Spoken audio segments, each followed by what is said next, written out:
So Denny's on the way to the fridge for another Bud Light, laying into me for dumping on his conspicuously acquisitive lifestyle again, when all of a sudden the front pane window explodes in like this huge spider web of splinters. Hole as big as a nut in the center. And across the family room, the screen on the big set, The one we just hopped on knock at the Best Buy just to make a good impression on the Nielsen guys? it explodes too. Nobody knows what the hell is up. Glass falling all over my wife and kids. Joey diving on him to cover him best he could. Yeah, Hines was barking at the TV set because it's still, sputtering fireworks and smoke. I had to yank the plug and call her Heinzie. And by this time, Connie's screaming because there's all this blood.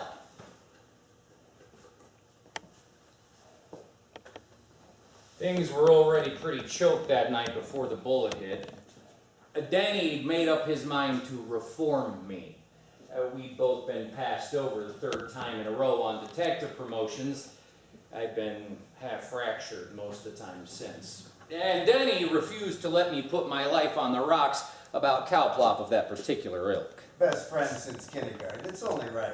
Now, I don't know the department has a quota system. Fuck, they do. Denny says they do. Believe me, they do. I don't know. I do know I aced that detective exam the third time in a both row. did. And 50 guys with lower scores got up to plainclothes ahead of me. 50 guys up to the ranks of Lakewood with not only lower scores and less service, but all who happen to be just a little more ethnic than me and my bog-hopping amigo paisano. Denny, he'd bring these women to dinner night after night, trying to fix me up. Brought this one woman, Rhonda, over, a hooker. Now, I know this for a fact, because I'd seen Denny taking money from her out on patrol.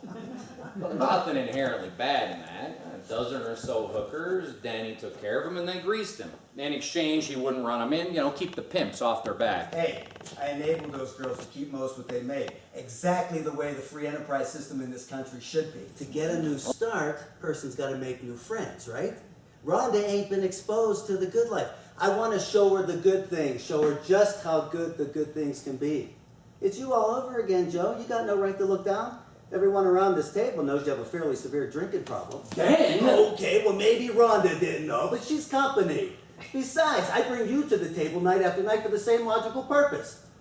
You get exposed to the good life suddenly, the bottle in your case, making a living flat on your back. In Rhonda's case, it don't seem so fucking appealing, am I right? I did. Well, And we're busting these two gangbangers, these Latino and African American gentlemen. We caught them with their pants down with all this pharmaceutical grade H and coke. Morphine, too, a whole fishing tackle box, full of vials. So we load this haul into the squad car trunk, the cuffed gentleman into the back.